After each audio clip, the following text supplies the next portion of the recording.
Hello mga mamis! Kumusta kayo ulit dyan? Andito na naman tayo sa ating kusina para tayo ay magluluto ng napakasimpleng ulam pero napakasustansya. Ito ay tinatawag nating na pinakbit Tagalog. Ito ay maghihiwa lamang tayo ng kamatis. Kasi syempre, pinakbit Tagalog, kailangan merong kamatis. Ilang tsaga-tsaga maghiwa ng kamatis, mga mamis. Talagang pampalasa talaga yung kamatis, kaya kailangan hindi mawawala sa pinakbet. Pero depende sa inyo kung gusto nyo, kasi ang alam ko yung pinakbet ulicano wala siyang kamatis eh. Tapos tayo ay maghihiwa lamang ng pork ng maliliit para okay sa mga kids. Ayan na mga mamis, ating hiwa-hiwain na maliliit yung ating pork meat. Para syempre, para okay sa mga kids, pag mga maliliit yung ating hiwa. Ayan na, meron tayong kalabasa at meron tayong fresh from the market na gulay. At saka meron tayong bangus na ipapartner sa ating pinakbet. Tayo ay magigisa na sa mga iba-ibang ricado. Kailangan kompleto para ito ay malasa sa ating pinakbet. Ayan na mga mamis, sinunod natin ng ilagay yung bawang sa mainit na mantika. Kailangan medyo golden brown siya. At saka isusunod natin yung onion.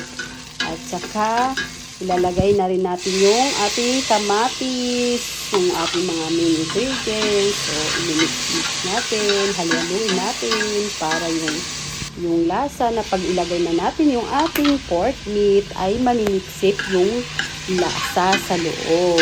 O, i-mix natin, kailangan madurog yung kamatis, mga mamis. O, ayan. Tapos, kunting gisa-gisa lang. Tsaka, maglagay na rin ako dyan ng patis. Kahit anong brand ng patis, mga mamis, okay na. Kahit konti lang, depende sa inyo kung ano kadami. Pero ako kasi, konti lang kasi pampalasa lang talaga.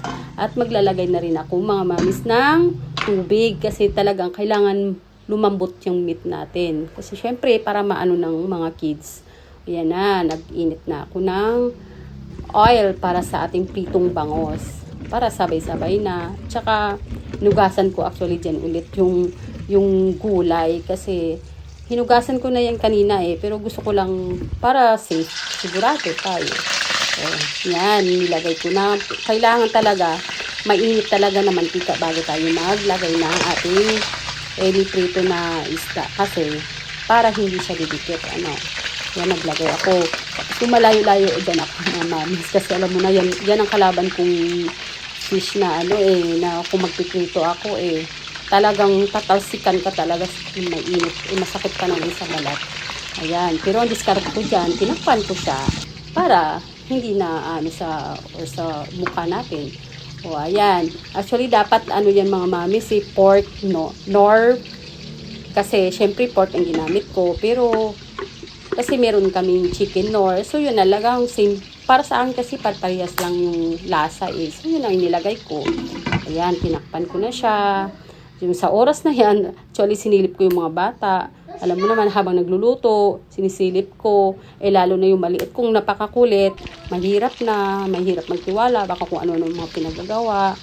Ayan na, sinunod na natin yung kalabasa. Inuna ko talaga ang kalabasa kasi alam kong matigas So, kahit 5 minutes mga mamis, para lumambot siya.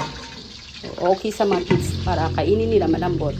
Yun, sinunod ko na yung ating fresh na gulay na from the market. Ayan. And then, kunting halo-halo lang para hindi siya madurog. Ayan. Para medyo maano yung lasa niya. Kaya hinahalo-halo ng konti. And then, tinakpan ko siya. Saglit lang habang, mga ilang minutes lang, tinanggal ko na yung kasi pag overcook siya, hindi naman siya masarap Kailangan dapat crunchy. Ayan. Yan, meron na siyang baon para sa clinic, nag-prepared na. And then, ayan na. Yung mga oras na yan. It's time to pakain sa mga kids natin, na mga makukulit. Ayan, actually sa oras na yan, nag-pray pa si kuya eh. Anyway, hanggang dyan na lang guys. Mga mamis, see you next time. Bye-bye!